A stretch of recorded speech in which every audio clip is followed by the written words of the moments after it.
This is Candid Conversations with Dr. Mayfield, a podcast that resources families and friends with tools to have important conversations about mental and emotional health. This show is sponsored by Mayfield Counseling Centers, helping you find clarity, hope, and purpose. Here's your host, Trever Shirin. Thank you for joining us on Candid Conversations with Dr. Mayfield. I'm Trever Shirin, and as always, I'm joined by Dr. Mayfield. What's up? Today we're talking about some of the motivation behind social media, especially with young people, which I think would include me. You're getting close to being out of that. I mean, you're, what, 27 this year? No. 26. 25. You're going to be 26, though. I'll be 26. Okay. Yeah. In just few weeks from this I think episode. I'm trying to make myself feel less old. You're always going to be 12 years older than me, no matter how hard you try. That sucks. Just how time works. Okay. Well, so I guess that does include you, just because of you're seeing some of your, if we follow YouTube or some of your age group of what they're doing. Right. I mean, my age group and, between you and I, as far as age, are some of the original YouTubers. Right. What's the guy that... so I'm just thinking about a couple people that have become famous through social media. You think of Justin Bieber. Mm-hmm. But who's the guy, the blonde-haired guy that got really... Are you talking about PewDiePie? No. He's got in trouble for some things he posted. Oh, that's one of the Paul... Yeah, brothers or whatever. Yeah. I mean, but just... But the fact that we're talking about them, right? And without internet, we'd be like, who? Yeah. Or without social media. And without Vine, which was this really short online platform where you would post a 6-second video, there are a lot of really well-known faces that came out of Vine, and it was just because they were funny, they were entertaining, they came up with things that were really clever, and it was this really fast rise to influence, whereas I think, and we talked about this last week, of the internet kind of speeds up processes. Right. In some ways takes the work out of it. Right. You can have a really funny joke and it goes viral, and that's all you did is you told a funny joke. Right. Or in Justin Bieber's case, playing the piano and singing, and it took off, or guitar or whatever he did. Yeah. But it was almost one day unknown. The next day, I'm on Good Morning America and Oprah and all this kind of stuff. And how did I get here? And holy crap. Yeah, I think there's a good distinction that you're talking around of there's fame and then there's viral fame. Right. And like, okay, give it to Bieber. I mean, he's talented and, he's made some poor choices and he's getting his life together and all that kind of stuff. And so it went from... it was viral fame that's lasted. Right, out of a lot of work that he's done. Right.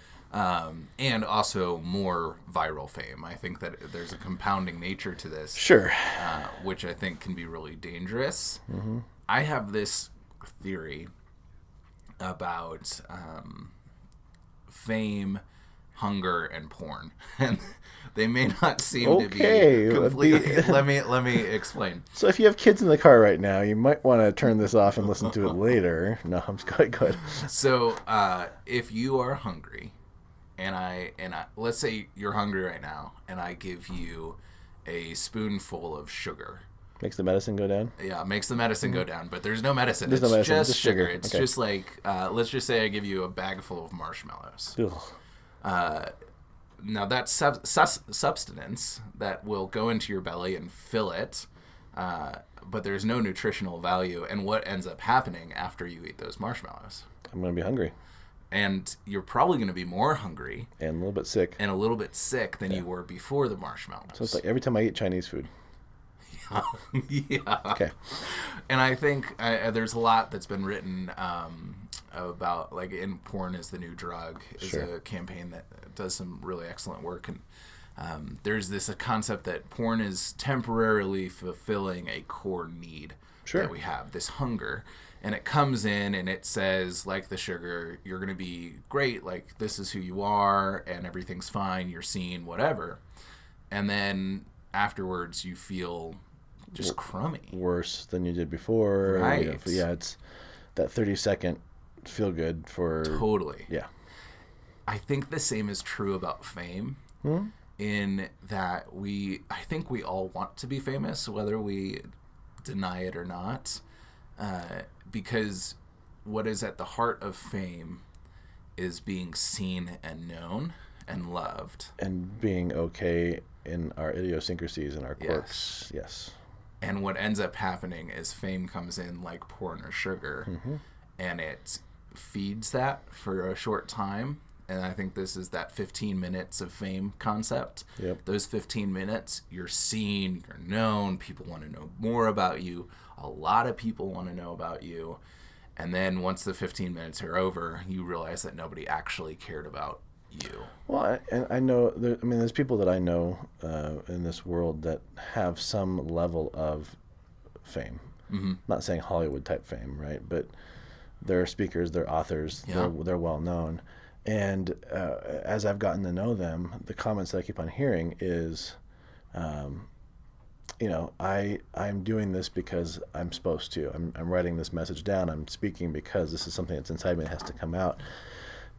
But it's lonely because people just want to get to know me because of my platform, not because of who I am. And so as my wife and I have befriended a couple, individuals just because of the circles we run in, and we love to be genuine friends, not tooting our own horns or anything like that, but if you're going to be friends with us, it's like we're all in. Like, we're gonna, it's the true nature of friendship. And some of these people have said, haven't experienced that in a long time, and that just breaks my heart. But it's the flip side too, right? So if you are becoming known because of a message, because of a call, because of a whatnot, it becomes very lonely because people just want to jump on the bandwagon. Yeah. Right, and so there's the 15 minutes of fame where you want to throw yourself out there to be known, and it's empty. Totally. And then there's the true following the calling, and it's empty. And I remember there was actually a pastor of mine years ago was on stage, and he was saying that until you have embraced obscurity and found identity there, you will fall apart as soon as you get on a stage. Absolutely. And we see that constantly. I mean, look at how many moral and ethical failures we've seen in famous people over the last 5 years. Well, and we're talking about not just like celebrities, but also the Christian celebrities, the religious celebrities of our day too. I mean, how many pastors have been of mega churches over the last 3.5 years have been asked to leave in some pretty prominent places? Totally. And so what I think is happening is, as we talked about last episode with living online, we're all seeing these individuals who we didn't know yesterday, but now we know really well, and we know all these things about. And there's this longing in us that is healthy and I think pure in a lot of ways, to be known, to be loved, to be accepted. Yeah. And the fame that we see in some of these online celebrities is so craving-inducing. And we kind of get caught up in thinking that that's the way to fulfill this need, when really we need to have a meal before we have dessert. Right. And the dessert is more for pleasure than it is for sustenance. Well, and it's like you said, the craving of feeling that core longing. And if as a society we were doing what we're supposed to do, right, there wouldn't be anybody that felt unseen or unvalued. But we are a broken society that throws people to the side at the expense of or at the pursuit of our own desires and needs. And so I think if we were actually doing what we're supposed to as a society, one, we wouldn't need counselors. Yeah, but we'd be out of a job. We'd be out of a job. But two, fine. it's really going. It's a valid, and that's where I want people to hear this too. And I don't think you didn't say this, but it's a valid desire. It's a valid need. It's just like you said with your analogy of sugar and pornography. Like, it's the way we go about filling that need has to be more processed and more thought out than just the 15 seconds of fame. But then you hear about and I'm sure you've heard, see this in your friends, and you've heard this too. But I see this with clients that come in. I posted something and nobody liked it, and now my world is coming to an end. Or I posted something and somebody reshared it, and they added something of their own, and now I'm embarrassed. Or, there's a lot of, I'm Well, and I'm curious what would happen if we've kind of come up with this hypothesis that what they're really saying in that is, I feel like nobody sees me. Sure. Or is hearing me, or is paying attention to me. If we were to respond by saying, that's a really clever post. I like that. That's awesome. And maybe even using that language of I like that, and doing it in a relational way that is intentionally trying to have them know that they are seen, that they are heard, and what that might do for a person, because I have a sneaking suspicion that there's going to be a little bit of a desire that more people would like it. But if you do it quality over quantity, I think that makes a huge difference. Well, I have to admit, too, that when I don't post much. I'll post updates, and as I'm working and figuring out kind of the author page and all that kind of stuff, obviously you're going to post updates and maybe thoughtful quotes and those kinds of things. But it does, I watched myself as preparing for this podcast today and then last week's, but what is my own viewpoint of what I post and how I want people to share it. Do I want people to like it? Yeah, of course, because it's innately there's hey, people are seeing and valuing what I have to offer. And I could see how somebody can get easily sucked into that being all there is. Totally. If you're not picking your head up and looking around and being in relationship with others. And that's where I get scared with, and maybe this is wrong, and I'm needing to study this newer generation of 10 to 15-year-olds. But I feel like in the grand scheme of things, if you're under 20, 25 years old, a lot of your relational accolades and a relational connectedness comes online versus in person. I don't know if I'm wrong on that.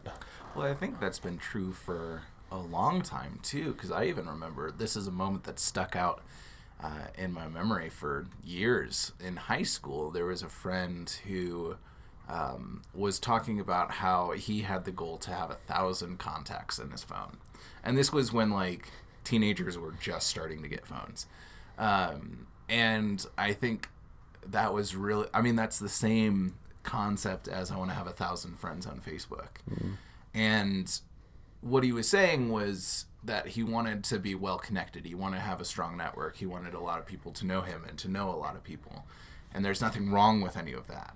But I think it was also the piece that gets tied in that is detrimental is the identity piece, where what happens if you don't have 1,000 contacts on your phone?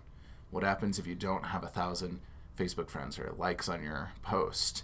What does that say about you? And if the answer is nothing, then I think we're in a healthier place. Yeah, if my world's falling apart and as you hear kids say all the time, they don't use this as I really want to die, but I want to kill myself.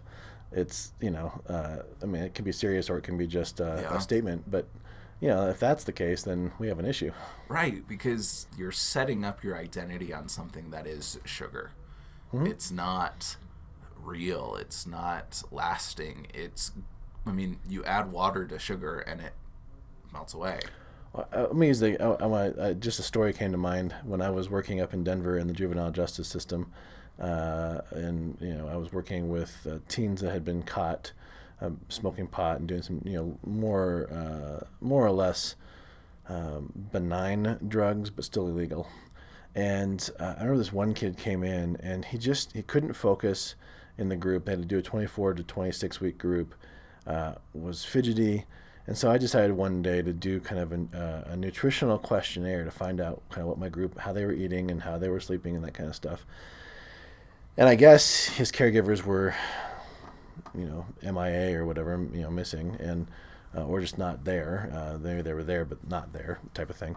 And he wrote down he has a Twinkie for breakfast and a Mountain Dew for lunch and a Hostess cupcake for dinner, because that's what he could afford. Ugh. Well, but looking at his behavior, looking at how he's looking physiologically, he couldn't stay awake sometimes in group, couldn't focus, wasn't able to, and so I'm like, oh, okay, you're filling yourself with these things that provide nothing, and you're trying to live, versus finding ways to provide sustenance and that kind of stuff. And I think it's a kind of an interesting analogy to what we're talking about of a lot of people are wanting to, have a social media presence that is all cupcakes and Twinkies.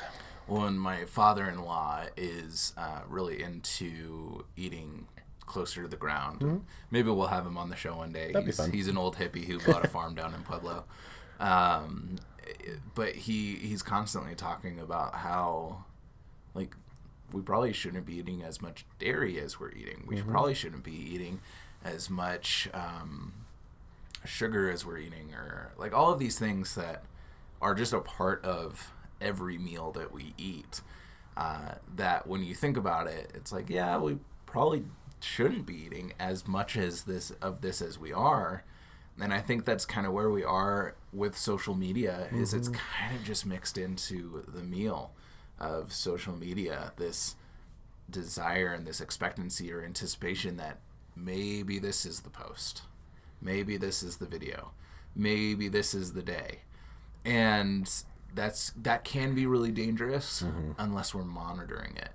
And even when we're monitoring it can be dangerous, but being able to look at it and say like, oh, yeah, that's some of that desire to be famous. And I'm wondering about myself if I need to spend some time with friends or family that truly care and know me. So how do you test that, though? I think that's a good question. But how do you, or a good comment, like how do you test your motivation? How do you test whether or not there's a healthy balance of sense of self in the real world versus the drive for viral success or fame in the digital world? I think first, who am I saying this to? Okay, will make a big difference. If it's to a certain person or just your group of friends or people who know you, that's different than I'm posting this to the world.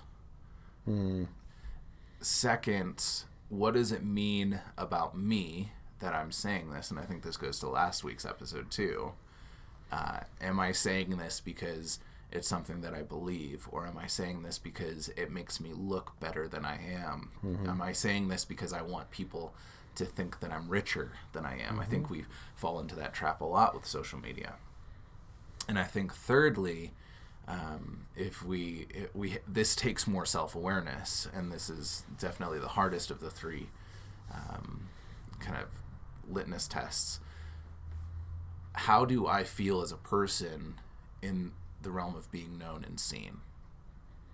And if you don't feel seen or known or heard or understood by people in that moment that you're posting, I think it's probably likely that you're looking for that in that text, even in the moments that, if we are talking and I feel like you've just talked over me and you were trying to get something out of your head and I didn't really have much of a participatory role in that conversation, I was more just the listener, likely I am going to pull out my phone and start scrolling Facebook soon after.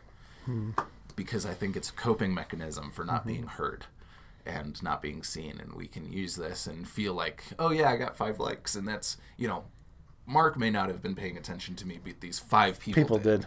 And even though Mark's still in the room. Right. Right, yeah. Right. And so I think those are the 3 things that I think we should be thinking about when we're posting to social media. And I go through that too with praying for superpowers when I post videos, of really being conscious of, am I saying this to be famous, or am I saying this because I think it's important to say? Right. Am I saying this because it's true to who I am and Totally. what matters to me versus what the response I get? Which is still, as I say that, it baffles me, just the popularity of social media.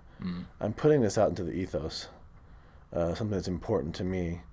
And 30 years ago, that was such a weird concept, that why would you post a thought out into cyberspace? For what's the purpose, right? Yeah. But I think there's the positives of it. It allows us to be more expressive, more creative, connected. There's such a beauty to the connectedness that we have through Facebook. Take and leave everything else, but the fact that I can still stay up to date with some of my family, extended family, all right, that friends, I wouldn't have been able to without that. Overseas or down south or up north or wherever, right? Yeah, It replaces the letter and the postage stamp. And, Yeah. But I think you're right. Why are we posting it? What's the importance behind it? And I think it's. I don't want our listeners to hear that we're not dissing social media. We're not dissing the platform. I think it's it's far more beneficial than it is detrimental, as long as we understand how to use it and why we're using it. And it's not going away. No, and it's just gonna. It's not like by us saying like, "Oh, that's awful. Like, stop doing that because this is why you're doing it." This is gonna make it change. Well, I could be totally wrong on the statistics. I'm not going to give the statistic that's in my head, but I'm just thinking there's a stat out there that technology doubles every certain amount of time. It's almost like every couple months, or it's every 6. Yeah, well, I think what you're talking about, I've heard it too, that the internet doubles in data every year. Or something similar to that. A couple months to a year, something like that. But it's just growing rapidly. Well, right, and this then our aptitude for technology. I mean, thinking about what's coming, AI. Yeah. Artificial intelligence is not a thing of the sci-fi movies anymore. No, there's a YouTuber right now who has used AI systems to play games like the piano tiles game. And I think that's really, as soon as we start using technology for something dumb, that's when you can no longer say it's sci-fi. Right. Well, right, exactly. It's like goes back to some of the 80s and 90s movies that were projecting of what might happen, and now here we are. But that's where I want our listeners to go. We're not going to escape this, and so how do we engage it with health? How do we engage it with intellect? And we might not agree with all of it, but it's not going to go away. So how do we equip ourselves and our families to do this well? Totally. We'll catch you next time. Thank you for joining Candid Conversations. If you would like more information, you can email candid@mayfieldcounseling.com or call 719-452-4803.